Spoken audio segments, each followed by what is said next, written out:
12 Humes B.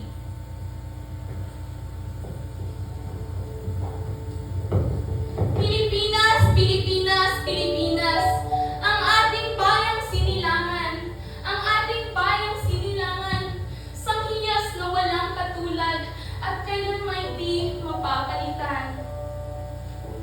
Sagana sa kultura at wika na siyang yaman ng ating bansa, yamang kailanman sa ating di mawawalay kung atin lamang mamahalin at papahalagahan. Magandang pag-aralan ng ating mga wika, lalong-lalo na ang ating kultura na siyang minanapan natin sa ating mga kanununuan. Tayong mga Pilipino ay magkakaiba, ngunit may iisang layunin lamang para sa bayan. Ngunit bakit sa panahon ngayon tila nawalan ng saysay ang ating kultura at wika? Ito ba'y dahil nagbabago ang Pilipinas o sadyang tayong mga Pilipino ang nagbabago?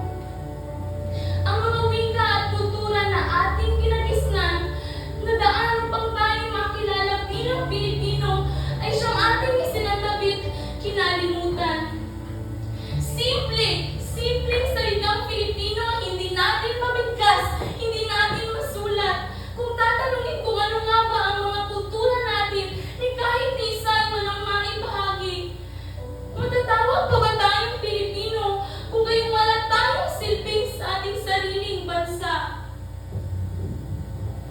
Nag-aaral ng iba't ibang lingwahe, ngunit kahit isa sa mga wika ng Pilipinas ay walang maisabi. Ginalingan at pinahusay natin ang ating Ingles habang kinakahiyan naman natin ang ating sariling wikang Filipino. Tinatangkilik natin ang kultura ng iba habang ang ating kultura na may ating kinalimutan.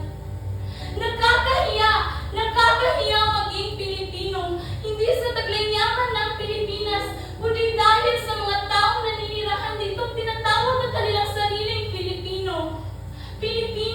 Pilipinong kinalimutan ang kultura. Pilipinong walang pagmamahal sa bayan at Pilipinong piniling makalimot.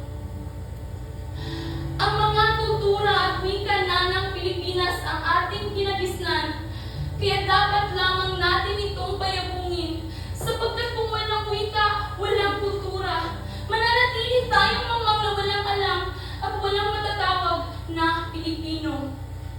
Kaya wika ay gamitin natin ng gusto, kultura ay ipagmalaki, tayo'y magkaisa at sama-sama nating banggitin, ako ay isang Pilipino, ipinagmamalaki ko ito at kailanman hindi ko ito ikinakahiya. Maraming salamat.